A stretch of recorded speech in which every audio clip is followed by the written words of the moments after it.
Hoje é o último domingo da série Grandes Promessas que nós temos, e aqui o tema é Promessa de Vida Eterna. E o material sobre vida eterna é bastante amplo, tem bastante informação, às vezes não tem muito detalhe sobre algumas coisas, mas eu quero convidar vocês a fazer comigo uma pequena viagem bíblica. Vamos ver o que a Bíblia diz sobre isso. Vamos abrir as nossas Bíblias em João 11, versículos 25 até 26. Ali diz assim: Disse-lhe Jesus: Eu sou a ressurreição e a vida. Aquele que crê em mim, ainda que morra, viverá. E quem vive e crê em mim, não morrerá eternamente. Você crê nisso?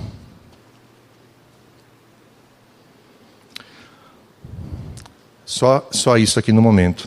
O contexto desse versículo é de uma conversa que Jesus estava tendo com Marta, num momento muito difícil para ela e para a irmã dela, Maria, pois ambas tinham acabado de perder o irmão Lázaro, e já fazia 4 dias que ele estava sepultado.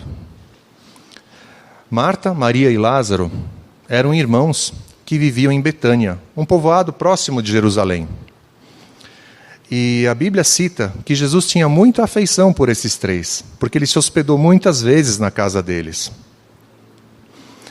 E a gente vê também na Bíblia, sempre contando que Marta era muito atarefada, ela corria para deixar tudo preparado, tudo pronto, arrumado, enquanto Maria gostava de sentar aos pés de Jesus, ouvindo o que ele tinha para dizer. Mas nesse momento, elas não estavam com essa alegria que elas sempre tinham quando Jesus estava com elas. Elas estavam de luto. Era um momento que elas estavam reagindo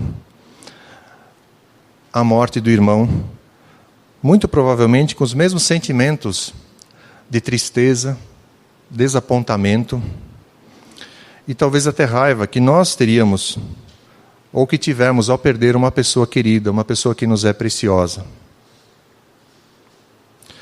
Nesse momento, muitas perguntas passam pela nossa cabeça. A gente fica se questionando muita coisa. Mas vale notar que Jesus ouviu com atenção o que elas disseram. E ele não as repreendeu por isso. Jesus teve empatia por elas. Jesus sentiu a dor delas. Se a gente continua lendo o texto, nessa passagem, a gente chega no menor versículo da Bíblia, inclusive. Em João 11:35, diz assim: Jesus chorou. Ele chorou por causa daquilo. Na sequência, quando levaram Jesus até o sepulcro, onde Lázaro estava sepultado, a Bíblia descreve que Jesus novamente ficou com as emoções à flor da pele. Jesus novamente ficou muito comovido. Então a gente vê isso no versículo 46, né? Jesus outra vez ficou profundamente comovido e foi até o sepulcro. No texto original, se refere aqui a uma comoção profunda de Jesus, né? Mas como um momento de rigor e até de raiva. Mas a gente consegue entender raiva? Por que Jesus teve raiva nesse momento? Vamos tentar entender o motivo aqui. Alguns estudiosos sugerem que esse momento de raiva de Jesus era por causa da crueldade e do sofrimento que o mal realiza no mundo. E assim oprime a criação de Deus. Quando choramos, Deus chora conosco. Ele conhece melhor do que ninguém as consequências devastadoras do pecado sobre a criação. Vamos lembrar que Jesus é 100% Deus e 100% humano. Ele é o Filho de Deus, é a segunda pessoa da Trindade. E aqui ele está mostrando que a morte é uma afronta àquilo que ele criou. Por isso que nós não aceitamos a morte. A morte é uma coisa que não desce para a gente. Mesmo que a gente esteja que isso faça parte da nossa rotina. A gente sabe que as pessoas nascem e as pessoas morrem. Mas não é uma coisa que nós aceitamos com facilidade. Porque a morte, na verdade, é um parasita. A morte não era o plano original de Deus. Mas nós vamos falar um pouco mais sobre o que Deus fez com isso. Vamos continuar um pouco essa história, porque ela não acabou dessa forma. Aqui diz, em João 11, de 39 a 45, diz assim, Jesus falou, tirem a pedra do sepulcro, né? Disse. Marta, irmã do morto, disse, Senhor, ele já cheira mal, pois já faz 4 dias. Disse-lhe Jesus, não lhe falei que se você cresce, você veria a glória de Deus? Então tiraram a pedra. Jesus olhou para cima e disse, Pai, eu te agradeço porque me ouviste. Eu sabia que sempre me ouves, mas disse isso por causa do povo que está aqui, para que creia que tu me enviaste. Depois de dizer isso, Jesus bradou em alta voz, Lázaro, venha para fora. O morto saiu, com as mãos e os pés envolvidos em faixas de linho e o rosto envolto num pano. Disse-lhes Jesus, tirem as faixas dele e deixem-no ir. Muitos dos judeus que tinham vindo visitar Maria, vendo o que Jesus fizera, creram nele. Então, gente, olha que legal. Ele ordenou e a morte teve que devolver Lázaro. Jesus deu uma ordem aqui e ele demonstrou com isso a autoridade que ele tinha sobre a morte. Agora, esse evento milagroso, a gente viu que algumas pessoas creram nele, mas nem todos creram. Seguindo o texto um pouco mais adiante, diz, alguns foram contar aos fariseus o que Jesus tinha feito. E o resultado disso, no verso 53, diz, daquele dia em diante, resolveram tirar-lhe a vida. Pode nos parecer estranho, mas era necessário que Jesus também passasse pela morte. Para quê? Para que o plano de vida de Deus pudesse se cumprir. Para que o plano de vida eterna que Deus tinha para nós pudesse se cumprir. E o plano de Deus era maior do que ressuscitar Lázaro naquele momento. Era um plano que abriria as portas do céu novamente para nós, restabeleceria a nossa comunhão com Deus e por isso Deus acabou fazendo dessa forma. Lázaro morreu novamente depois desse evento, né? Mas o plano de Deus seguiu em frente. E nós vamos ver algumas diferenças ainda em relação ao que aconteceu com Lázaro e aconteceu com Jesus. A gente pode ver um pouco mais adiante na carta de Paulo aos Romanos, esse plano de Deus. Em Romanos 5, de 8 a 11, diz assim, mas Deus demonstra seu amor por nós. Cristo morreu em nosso favor quando ainda éramos pecadores. Como agora fomos justificados por seu sangue, muito mais ainda seremos salvos da ira de Deus por meio dele. Se quando éramos inimigos de Deus, fomos reconciliados com ele mediante a morte de seu Filho, quanto mais agora, tendo sido reconciliados, seremos salvos por sua vida. Não apenas isso, mas também nos gloriamos em Deus por meio do nosso Senhor Jesus Cristo, mediante quem recebemos agora a reconciliação. Então, olhem só, no verso 9 diz assim, justificados por seu sangue, nós somos reconciliados com Deus, mediante a morte do seu Filho. Isso quer dizer, em nossa condição natural, nós somos inimigos de Deus. Mas Deus teve que pagar um alto preço para que a gente pudesse ser salvo. Foi mediante o sangue de Jesus derramado. Então a gente pode ver que a salvação custou muito caro para Deus. Para nós a gente fala, é de graça, mas para Deus custou muito caro. Continuando o texto, a gente vê nos versículos Romanos 5, 18 a 21, diz assim, consequentemente, assim como uma só transgressão resultou na condenação de todos os homens, lembra a transgressão no Éden, lá atrás? Assim também um só ato de justiça, que é a morte de Cristo, resultou na justificação que traz vida a todos os homens. Logo, assim como por meio da desobediência de um só homem muitos foram feitos pecadores, assim também, por meio da obediência de um único homem, muitos serão feitos justos. Aí o verso 21, a fim de que, assim como o pecado reinou na morte, também a graça reine pela justiça, para conceder vida eterna, mediante Jesus Cristo, nosso Senhor. Então, o que a gente tem aqui? Que por Adão entrou a morte e o pecado no mundo, na história da humanidade. Mas por outra pessoa, Jesus Cristo, temos a chance de ter vida eterna. Nos foi aberta essa possibilidade. E o próprio Senhor Jesus nos deu muitas promessas sobre isso. Nós vamos ver algumas delas agora. A primeira delas, ela é muito conhecida. Eu acho que todos aqui já devem ter ouvido. E eu cheguei até a já ver isso em alguns filmes de Hollywood, de forma zombeteira, alguém segurando uma plaquinha assim. João 3,16, né? Não sei se vocês já viram, às vezes aparece. E esse versículo é impressionante, né? Ele diz assim: porque Deus amou tanto o mundo que deu seu Filho unigênito, para que todo aquele que nele crê não pereça, mas tenha a vida eterna. Então, essa é uma promessa maravilhosa que Deus está dando. Mas tem mais. Jesus deu outras promessas. E eu quero que vocês prestem atenção como Jesus está ligado ao tema da vida eterna. Qual é a ligação de Jesus a esse tema? Em João 3,36 diz assim: quem crê no Filho tem a vida eterna. Já quem rejeita o Filho não verá a vida, mas a ira de Deus permanece sobre ele.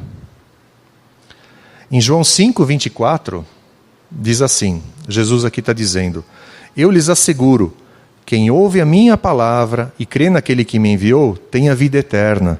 Não será condenado, mas passou da morte para a vida. Em João 6,40 diz assim: porque a vontade de meu Pai é que todo aquele que olhar para o Filho e nele crer, tenha a vida eterna, e eu o ressuscitarei no último dia. Então a gente vê, são vários versículos que o próprio Jesus está falando e como ele está ligado à vida eterna. Mas vamos pensar um pouco, o que seria essa vida eterna? Né? O que efetivamente é vida eterna? A gente tem algumas pistas, a gente não tem todas as informações, mas temos algumas pistas e elas são muito boas. Seria a vida eterna uma vida longa sobre a terra? Algumas pessoas pensam em prolongar sua existência sobre a terra por muito tempo, ficar vivendo aqui na terra durante centenas de anos. Será que é isso? Vamos supor que a medicina conseguisse erradicar todas as doenças e a degeneração das nossas células. Ainda assim, fica uma pergunta: será que vale a pena ficarmos presos numa existência que, tudo bem, mesmo sem doenças, que às vezes sente dor, que sofre decepções, que se entristece pelos mais diversos motivos? Isso seria a vida eterna? Aí poderia surgir um outro conflito. Como lidar com o aumento da população que certamente aconteceria? Hoje muitos já estão falando que a humanidade deveria reduzir a quantidade de habitantes para que tenhamos qualidade de vida sobre a Terra. Então, provavelmente vai ter que ter alguém que vai decidir quem vive e quem morre, de alguma forma. Ou seja, vocês estão percebendo? Isso dá, assim, material, combustível para muita discussão filosófica e ética. E a gente conhecendo o ser humano, a gente sabe que vai demorar muito para chegar num consenso. Mas temos alguns outros aspectos a refletir. Uma outra forma de pensar em vida eterna é o que comumente chamamos de céu. Todos aqui já ouviram falar de céu, né? Alguém fala: eu vou para o céu, quero ir para o céu. Nossa, o céu é maravilhoso, né? Mas o que a gente sabe sobre isso, né? Antes de falar um pouquinho de céu, a gente também vai falar um pouquinho de inferno, ou a separação de Deus, né? Eu lembro de um professor que eu tive na escola. Ele dizia assim, que ele preferia ir para o inferno, porque lá ele poderia correr atrás dos outros e espetar com seus chifres, o que devia ser muito divertido, ele dizia. ficar no céu, ele falava, ficar no céu não deve ser legal, ficar tocando harpinha em cima de uma nuvem por toda a eternidade. Isso ele falou, isso aí não é legal. Então o inferno deve ser muito mais bacana. Pois é. Eu até concordo com ele nessa questão de tocar harpinha. Para mim, pelo menos, não seria muito... acho que eu não me encaixaria nisso. Mas, enfim, acho que algumas pessoas até poderiam se dar bem. Mas, enfim, o importante é dizer que essas imagens de céu e de inferno não estão na Bíblia. A Bíblia nos dá outras informações a respeito. Por exemplo, a Bíblia fala alguma coisa sobre o inferno, só continuando um pouco nesse tema aqui. O inferno, ou a condenação eterna, é descrita na Bíblia como um lugar de tormento eterno, onde o verme não morre e o fogo não se apaga. Em Marcos 9:44 a gente vê isso. Vocês já pararam para pensar por que fogo está ligado ao inferno?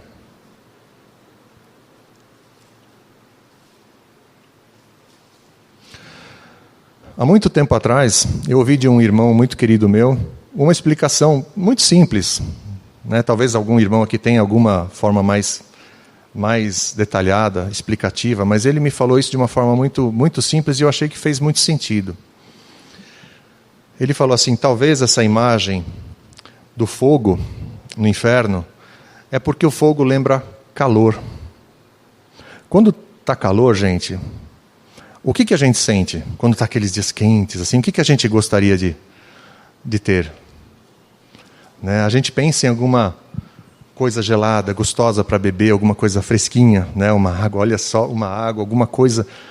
A gente quer um alívio daquele calor, Aí ele disse assim, será que não seria porque no inferno as pessoas vão ter sede de Deus? Uma sede eterna de Deus. Porque, gente, pode até ser, no inferno Deus não estará.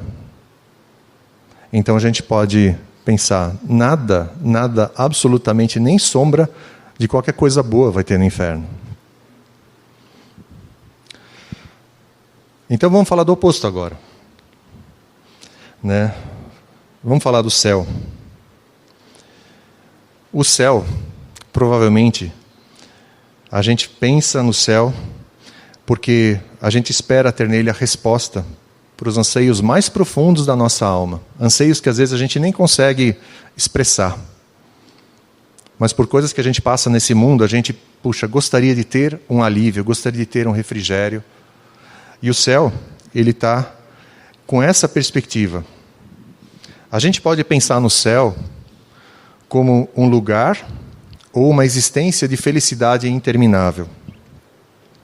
Essa é uma descrição muito simples, também muito simples, Mas ela provavelmente tem uma inspiração naquilo que a Bíblia nos dá de pistas sobre o céu. E nós temos algumas promessas muito bacanas que a Bíblia nos dá.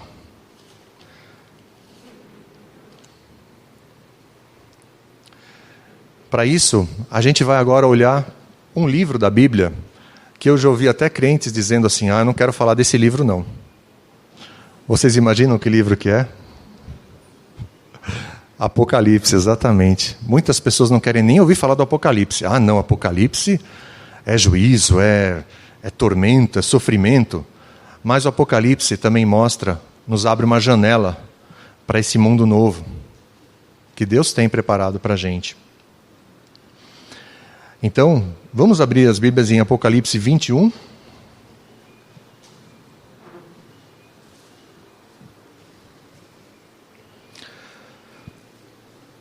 Vamos ler primeiro o versículo 1 e o versículo 2.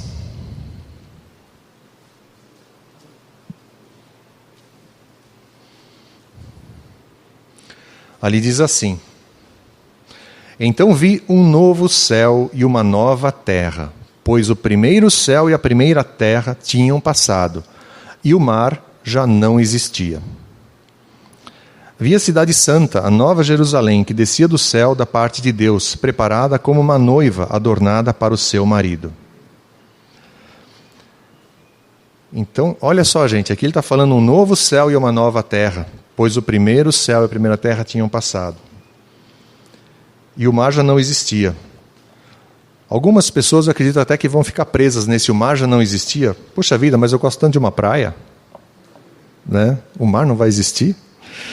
Né? Só falar uma coisa aqui rapidamente sobre isso.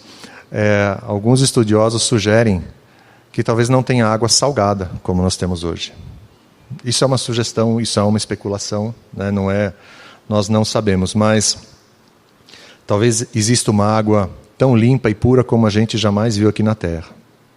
Né? Então, a gente pode até dizer, podemos até especular ou inferir que haverá isso, né? Por algumas outras passagens também. E João também fala que viu a cidade santa, a Nova Jerusalém, preparada como uma noiva. Né? Então, pense um pouco assim, em um casamento. Uma noiva, a noiva entrando pela igreja. Né? As noivas sempre estão arrumadas, tão lindas, né? A minha, quando entrou, uau! Que linda! Então, gente, é assim, a gente pensa, o que Deus está dizendo aqui é que vai ser algo lindo, vai ser algo que os nossos olhos não conseguem imaginar. A gente pode pensar um monte de coisa. Se a gente abrir em Efésios 3, guardem, deixa Apocalipse marcado. Vamos ver uma vez o que diz Efésios 3:20. Lá diz assim: aquele, né, fala de Deus, que é capaz de fazer infinitamente mais do que tudo que pedimos ou pensamos, de acordo com seu poder que atua em nós. Vocês conseguem entender? Diz aqui, olha, mesmo nos mais impressionantes pensamentos e sonhos que nós temos, Deus pode extrapolar eles de forma infinita. O poder de Deus é tão grande que Ele consegue passar muito longe daquilo que a gente pensa. Então, se a gente pensa em algo bonito, Deus pode fazer isso tão bonito que nós não conseguimos agora sequer imaginar. Voltando agora para Apocalipse 21, versículos 3 e 4 agora. Lá diz assim: ouvi uma forte voz que vinha do trono e dizia: agora o tabernáculo de Deus está com os homens com os quais ele viverá. Eles serão os seus povos. O próprio Deus estará com eles e será o seu Deus. E ele enxugará dos seus olhos toda lágrima. Não haverá mais morte, nem tristeza, nem choro, nem dor, pois a antiga ordem já passou. Vocês já pensaram nisso? O próprio Deus secando as nossas lágrimas? A morte, a tristeza, o choro e a dor serão palavras riscadas do nosso vocabulário. Tudo isso será passado. E também a Bíblia dá algumas dicas sobre os nossos corpos também, que serão transformados. Nós não vamos abrir agora, porque senão vai estender muito, mas só algumas pistas.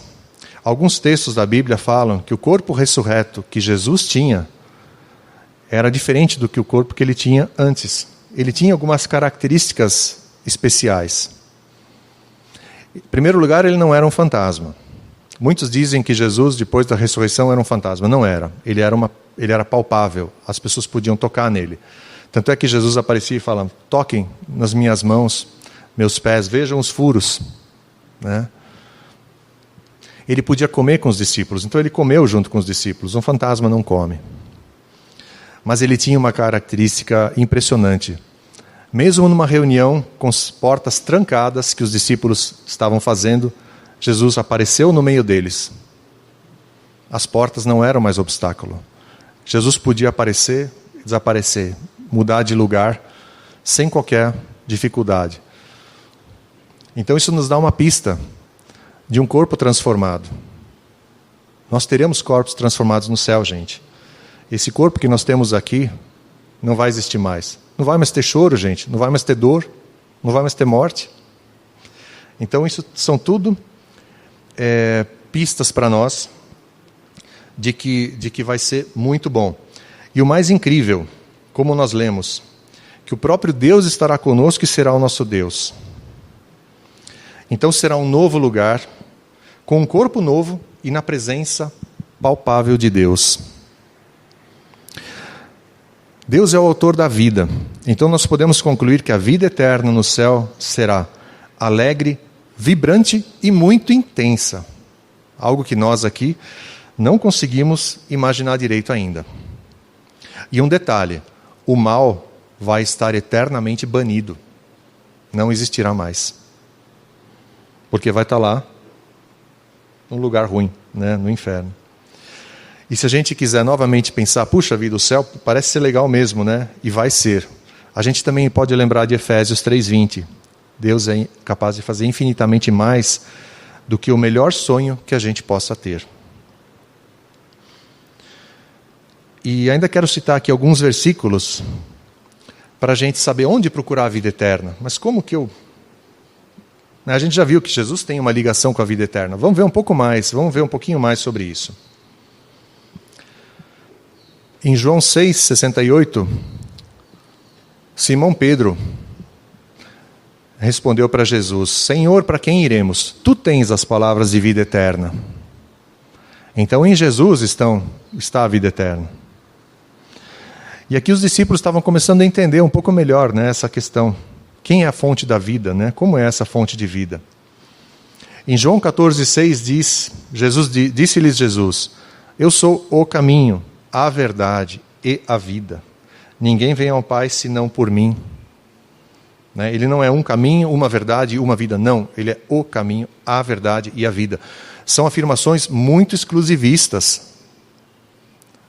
Ou elas são verdade ou elas são uma completa mentira, gente. Nós temos que decidir se nós acreditamos nisso ou não. A decisão é nossa.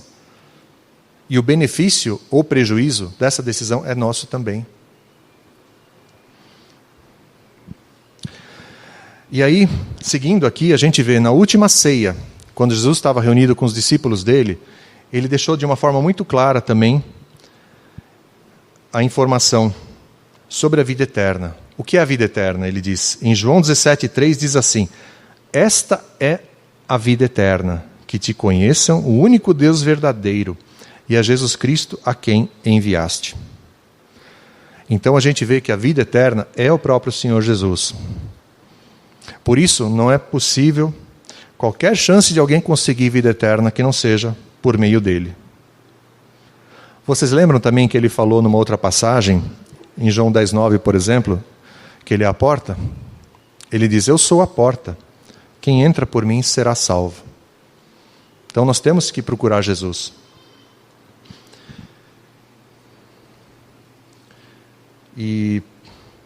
Então, resumindo, se for para a gente lembrar de vida eterna, lembrem de Jesus. Jesus é a vida eterna.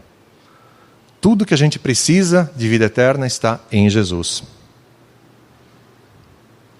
E isso é uma ótima notícia, porque quando nós começamos a andar com Jesus, aqui na terra, quando nós aceitamos Jesus, nós nos ligamos a Ele. E nós começamos a ter uma pequena amostra, é uma amostra ainda muito pequena, de como vai ser a vida no céu. A gente já começa a ter comunhão com Ele, ainda estamos nesse mundo imperfeito, com as nossas imperfeições, né? Ainda tem muita coisa acontecendo aqui nesse mundo que é ruim, mas a gente vai ter a promessa de Deus plenamente consumada quando nós formos para Ele, quando nós estivermos com Ele, ou passando pela morte, ou sendo arrebatados, né? Se Jesus voltar e a gente for arrebatado, aí a gente não passa pela morte, mas já vai direto para junto dele. E agora eu gostaria de encerrar essa mensagem lendo um curto trecho e adaptando esse trecho de um livro. É um trechinho muito curto, mas acho que serve bem para nós aqui sobre essa questão. E eu adaptei ele para contextualizar aqui ao tema da vida eterna, que é do livro A Última Batalha, de C.S. Lewis, um autor que eu gosto muito.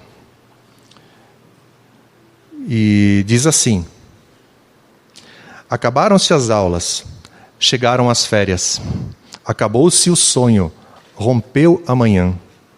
Toda a nossa vida aqui na terra, antes de conhecermos Jesus Cristo e desde que começamos a andar com Ele, são apenas a capa e a primeira página do livro. Pois quando estivermos no céu com Jesus, começaremos o capítulo 1 da grande história, que ninguém na terra ou em qualquer lugar do universo jamais leu. A história que continua eternamente e na qual cada capítulo é muito melhor do que o anterior. Amém? Então, oremos, gente. Vamos orar, então. Senhor Jesus, nós somos gratos a Ti por ter nos dado essa chance, Senhor, da vida eterna. E por nos dar todas essas promessas, Senhor, de vida. Porque o Senhor deseja um dia que nós vivamos contigo. E queremos nos apegar firmemente a cada promessa que o Senhor nos deixou. E fazer com isso diferença nesse mundo, Senhor. Para que a gente também anuncie para as outras pessoas que a vida eterna é o Senhor. Em Ti está a vida eterna. Que a gente possa fazer diferença. Que a gente possa ser sal e ser luz nesse mundo. Ajuda-nos, Senhor, a lembrar sempre de tudo aquilo que o Senhor nos deixou. E nos dá força, Senhor, para caminharmos contigo, anunciando tudo isso que o Senhor fez por nós. Muito, muito obrigado, Jesus. Amém.